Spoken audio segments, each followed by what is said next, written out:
Buenas noches, mi nombre es Stephanie Sánchez Romero. Voy a hablar acerca de la teoría de las relaciones humanas, la cual va dirigida al doctor Gustavo Adolfo Jiménez Silva, de la especialización Administración Financiera Estratégica.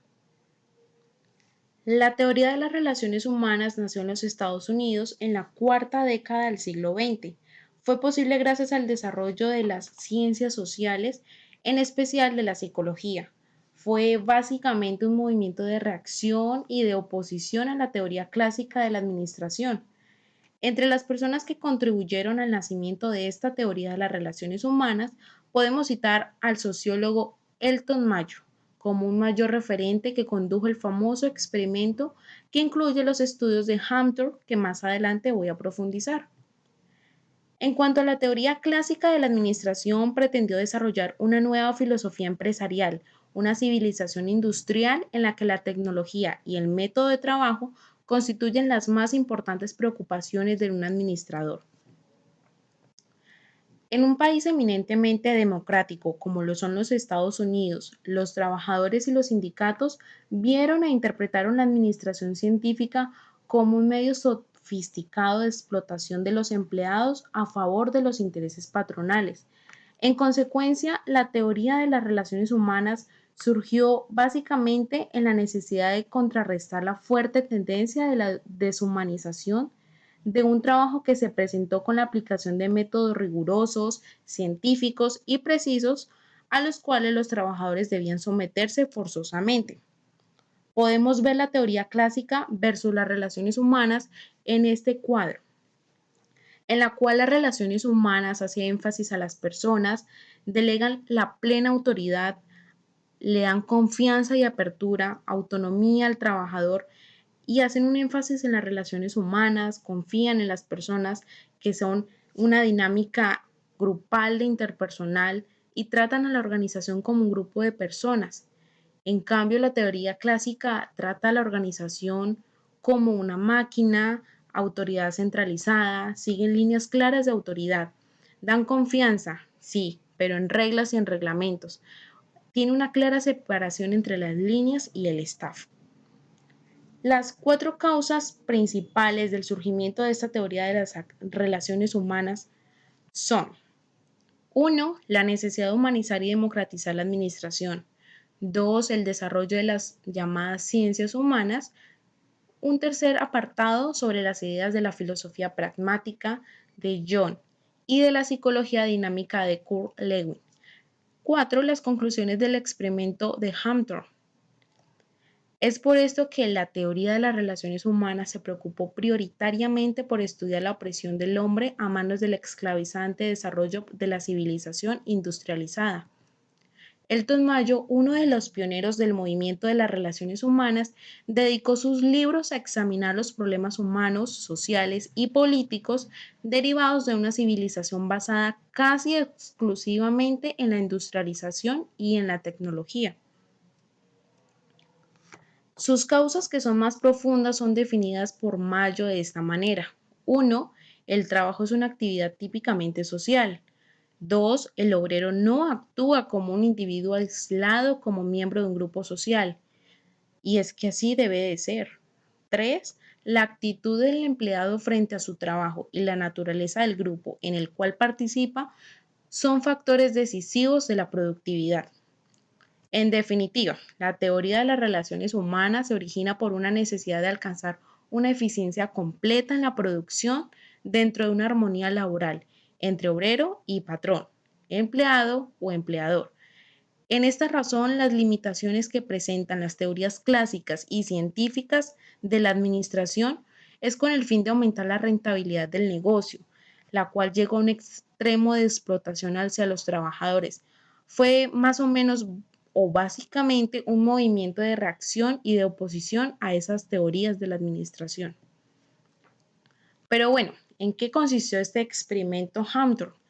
En el año 1927, el profesor Elton Mayo se propuso estudiar junto a su grupo de colaboradores la relación existente entre las características ambientales y la productividad de los trabajadores.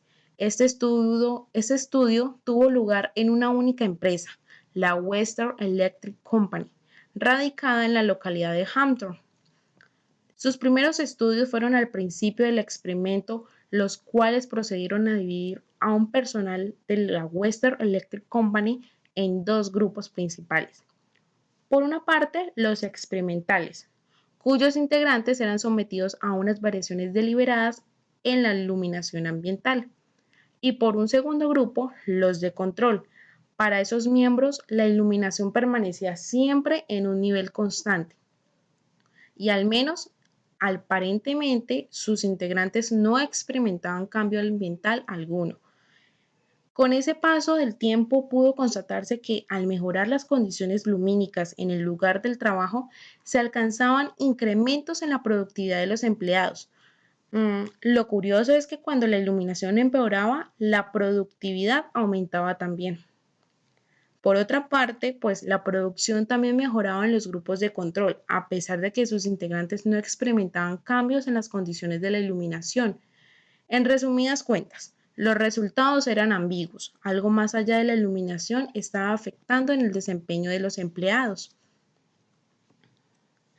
Alcanzando las primeras conclusiones de este experimento ya resaltado, es así como los posteriores permitieron a Mayo y a su equipo de determinar qué aspectos tales como los incentivos económicos no eran la causa fundamental que explicaba los incrementos en la productividad laboral.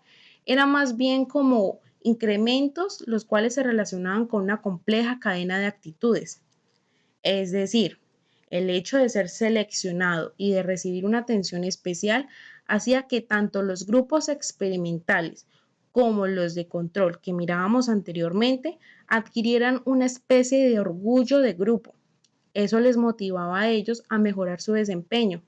Se descubrió también que los empleados estaban inclinados a poner más empeño en su trabajo cuando creían que la gerencia se interesaba por su bienestar. Esto se conoce como el efecto Hampton. Y ese efecto Hampton en el trabajo se conoce como la reactividad a la tendencia de los individuos a modificar su conducta cuando creen que cuando están siendo observados.